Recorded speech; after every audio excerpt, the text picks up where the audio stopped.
monitor terus kan di lapangan.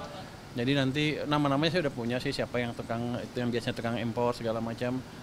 Saya harapkan mereka mulai hentikan itu, karena ke depan kita akan tindak. Sekarang pun di lapangan kita periksa terus dari waktu ke waktu. Kalau ketangkap ya nggak bisa kayak dulu lagi kira-kira. Jadi kita orang kan suka bingung, kalau itunya mati berarti nggak ada supply. Supply-nya barang-barang domestik harusnya nanti.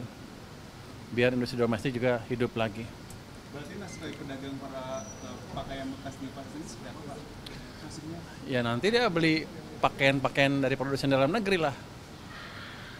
Kan masa kita mau legalkan yang ilegal, sementara produsen dalam negeri mati, kan sama juga untungnya nanti dia dapatnya. Kan mereka yang penting untung kan. Ya. Secara tidak langsung berarti untuk penjualan barang impor thrifting seperti itu berarti dilarang oleh pemerintah gitu? Kalau ilegal emang dilarang kan. Nggak tahu siapa yang melegalkan. Kalau saya pikir sih ilegal harusnya dilarang, kecuali dia bisa legal dengan melalui jalur tertentu. Tapi kalau selama ini kan yang disebut balpres itu kan, itu akan dilarang. Dan saya pernah bilang kan, tanya ke orang bea cukai apa hukumannya hanya ditaruh di mereka, barangnya dimusnahkan terus orangnya dipenjara. Saya bilang saya rugi, cuma udah ngeluarin uang buat musnahin barang terus ngasih makan orang lagi. Jadi nanti barangnya dimusnahkan, orangnya denda, dipenjara juga, dan akan di blacklist. Yang terlibat itu saya akan larang impor seumur hidup. Aturannya kapan keluar itu Pak? Sebentar lagi. Berarti udah ada pembicaraan sama pedagang lain? Oh? Kenapa Menteri Perdagangan? Kan PMK ya Pak? itu ilegal. Kenapa mesti bicara dengan Menteri Perdagangan? Emang ada peraturan Menteri Perdagangan yang melegalkan itu? Nggak, maksudnya kan Kerjasamanya, koordinasinya Pak, kerja sama koordinasiin aturannya itu Pak. Kenapa memberantasnya Menteri Perdagangan? Instrumen dia di mana? Apa langsung dari Kementerian Keuangan Pak berarti?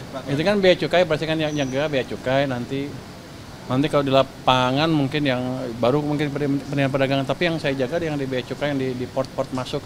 Saya fokus di alat-alat yang saya kuasain, bea cukai, pajak dan lain-lain ya. Berarti kita PMK ya Pak? Aturannya? Aturan apa? Itu kan ilegal. Ilegal eksekusi sesuai dengan pelanggarannya.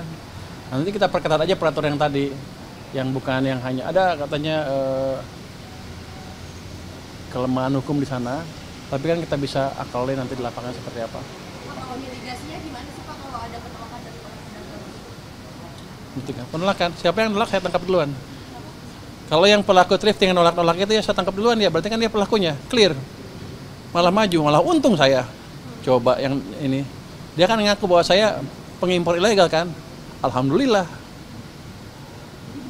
Pak, di pasar Senen kan juga banyak yang jual pakaian-pakaian bekas itu ya Pak. Termasuk itu juga Pak akan dites. Ya saya nggak akan raja ke pasarnya, saya cuma di pelabuhan aja. Ya, nanti otomatis kalau itunya kurang kan, suplainya kurang, dia juga kurang. Tapi nanti akan saya lihat seperti apa. Harusnya sih pelan-pelan kan suplainya habis kan. Kalau suplainya dicekik kan pasti akan beralih ke barang-barang dalam negeri. Saya harapkan mereka belanjanya dari produk-produk dalam negeri nanti, UMKM kita lah.